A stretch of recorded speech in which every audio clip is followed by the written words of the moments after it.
तो उसी दिव्य छटा को निहारते हुए पितामह भीष्म शरीर त्याग के परम पद को प्राप्त हो गए। पांडवों का शोक दूर करा के भगवान अपनी द्वारका को चले गए। सौनक जी बोले महाराज आप विषयांतर हो गए। हमने तो पूछा था, परीक्षित ने कथा 7 दिन बैठ के सुखदेव जी से कैसे सुनी, सो परीक्षित की बातें आप भूल गए, आप तो द्वारका चले गए, द्वारकाधीश की महिमा में डूब गए। तब सूत जी को प्रसंग याद आ गया, अरे सुनो सुनो, हम तो सचमुच कृष्ण कथा में थोड़ी देर को बह गए, बस 5 मिनट में उसी बात को कह के वाणी को विराम देते हैं। तो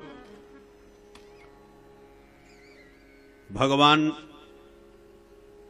की कृपा से उत्तरा के गर्भ की रक्षा हुई और समय पाकर के बच्चे ने जन्म दिया और नाम रखा विष्णुरात। विष्णुना रातः दत्तः, भगवान का दिया हुआ है। और बालक जिसको देखता देखता ही रह जाता, इसलिए नाम रख दिया परीक्षित। बालक परीक्षित के नाम से विख्यात हुआ। समय बीता और एक दिन अर्जुन को भगवान साथ में लेके द्वारका चले गए। 7 महीने तक अर्जुन नहीं आए। बड़ी चिंता होने लगी। चिंतित हो ही रहे थे भीमसेन के साथ बैठ के बड़े भैया। इतने में अर्जुन आ गए। अर्जुन की हालत देख के घबरा गए। भैया जी तुम्हारी हालत कैसी हो गई? तुम्हारा तेजहीन मुखमंडल क्यों लग रहा है? क्या पाप कर दिया तुमने?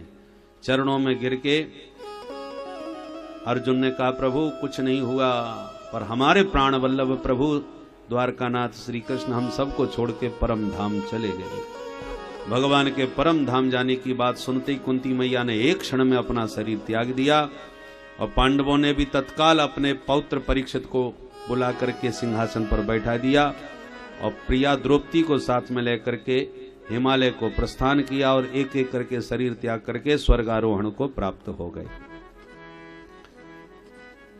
छोटी सी उम्र में परीक्षित ने सत्ता को संभाल लिया। एक दिन छुप करके राज्य का निरीक्षण करने गए तो सब जगह अपने पूर्वजों की प्रशंसा सुनी, पर एक जगह पर बड़ा विचित्र दृश्य देखा कि गाय बछड़े को कोई दुष्ट बुरी तरह मारता हुआ ले जा रहा है। देख करके क्रोध में कांप गए, तलवार लेके दुष्ट को दंड देने दौड़े कि तुरंत उसने अपना सिर का मुकुट उतार के चरणों में धर दिया और त्राहिमाम करके चरणों में गिर गया। क्षत्रिय शरणापन्न जीव को नहीं मारते, इसलिए छोड़ दिया और कहा, हे गौ माता आप कौन हैं? बछड़े से कहा, तुम्हारे 3 पैर खंडित हो गए, ये तुम्हारी दुर्दशा किसने की? मुझे निर्भीक होके बताओ। गौ माता कुछ न बोली, पर बछड़ा बोल पड़ा, महाराज मैं अपनी दुर्दशा का दोष किसे दूं?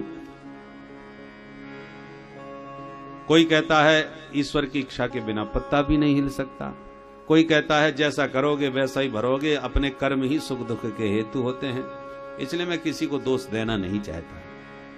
हमारे कर्म ही ऐसे रहे होंगे या ईश्वर की इच्छा ऐसी रही होगी। परीक्षित बोले, आपकी भाषा से हम समझ गए आप साक्षात धर्म हैं, इसलिए किसी की निंदा नहीं किए। और ये गौ माता को भी हम पहचान गए, साक्षात धरती माता है। पर धरणी और धर्म के पीछे ये धूर्त कौन है, ये हमको समझ में नहीं आया। क्यों भाई तू कौन है? तो हाथ जोड़ के बोला, सरकार मेरा नाम है कलयुग। परीक्षित बोले, दुष्ट कहीं के मेरे राज्य में प्रविष्ट कैसे हो गया? कलयुग बोला, सारी धरती पर आपका ही राज्य में जाऊंगा कहां? मानता हूं सरकार मेरे अंदर बुराइयां बहुत हैं, पर विशेषता भी तो है। क्या विशेषता है? बोले, यत् फलम नास्ति तपसा न योगेन समाधिना तत्फलम लभते सम्यक कलौ केशव कीर्तना। अन्य युगों में जो कठोर तपस्या आदि के द्वारा फल मिलता था, वो हम केवल हरि नाम संकीर्तन से ही जीवों को प्रदान करा देते हैं। परीक्षित प्रसन्न हो गए, गुण तुम्हारा बहुत प्यारा है, तब तो हम तुम्हें रहने के लिए 4 जगह देते हैं। कहां? द्यूतम पानम स्त्रिय सूना, जहां जुआ खेला जाए, जहां मदिरा पान किया जाए, जहां व्यभिचार होता हो और जहां जीवों की हिंसा होती हो, ऐसी 4 जगह रहो। कलयुग बोला, जय हो महाराज, जैसा यात्री वैसे ही कमरे। कि क्या उटपटांग स्थान आपने रहने को पकड़ा दिए? अरे कम से कम एक गुण अच्छा है तो एक अच्छा सा स्थान भी तो बताओ। क्या चाहते हो? बोले, यही चाहता हूं कि सोने में निवास और मिल जाता। परीक्षित बोले, तथास्तु, दिया। अब कलयुग प्रसन्न हो गया। महाराज परीक्षित तो गौ माता को प्रणाम करके गए, पर एक दिन स्वर्ण मंडित मुकुट धारण करके मृगया खेलने निकल पड़े। रास्ता भटक गए। भूखे प्यासे राजा दिन भर भटकते भटकते समीक मुनि के आश्रम में शाम को पहुंचे। आवाज लगाई, महाराज जी, पर किसी ने जवाब नहीं दिया। तो झोंपड़ी में भीतर घुस के देखा तो बाबा जी ध्यान लगाए बैठे थे। राजा को लगा पाखंडी बाबा है, मेरे स्वागत से बचने के लिए समाधि का नाटक कर रहा है। तो मरा हुआ एक सांप दिखाई पड़ा, धनुष से उठा के बाबा जी के गले में लपेट दिया। महात्मा की तो सच्ची समाधि थी, कोई फर्क नहीं पड़ा। पर यह दृश्य जब देखा तो एक बालक ने दौड़ करके समीक पुत्र को पूरी घटना सुना दी।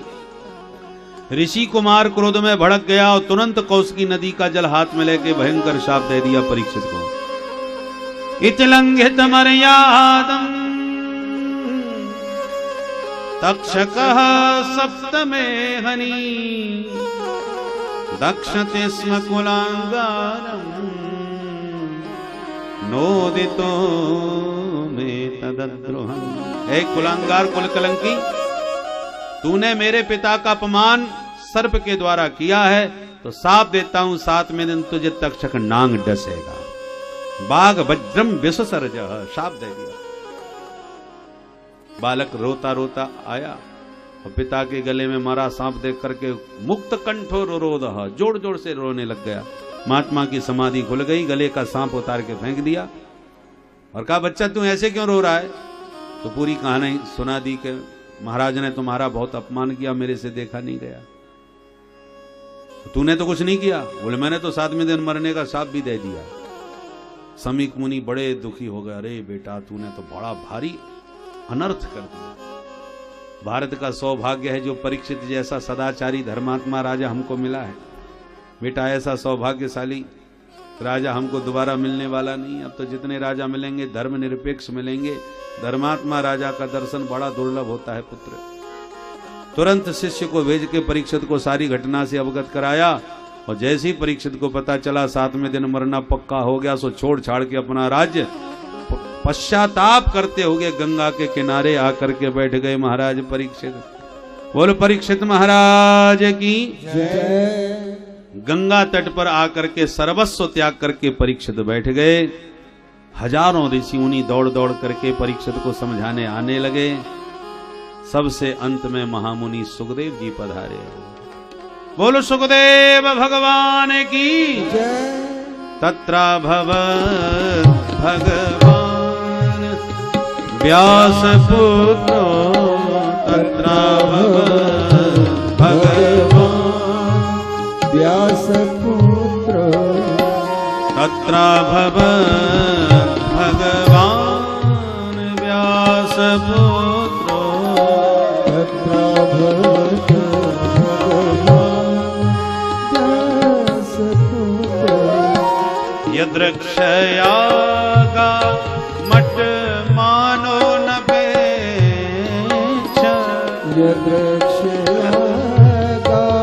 मठ मानो न पेक्षा अलक्षलिंगो निज लाभ तुष्टो अलक्षलिंगो निज लाभ तुष्टो व्रतश्च बालैः रवधूत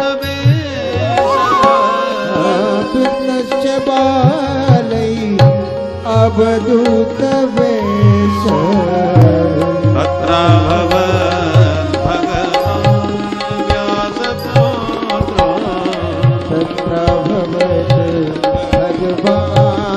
व्यास पुत्रो तत्रा भगवान तत्रा भगवान तत्रा भगवान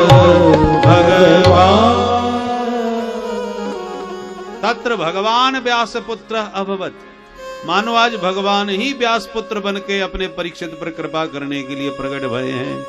बोल सुखदेव भगवान की जय। सभी संतों ने खड़े होकर के सुखदेव जी का अभिनंदन किया।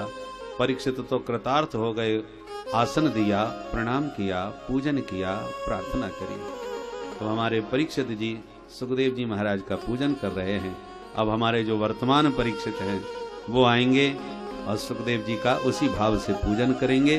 हे सुखदेव जी महाराज, आप पधारे हैं, हमारा भी परीक्षित की तरह कल्याण करो, हम पर भी अनुग्रह वर्षाओ।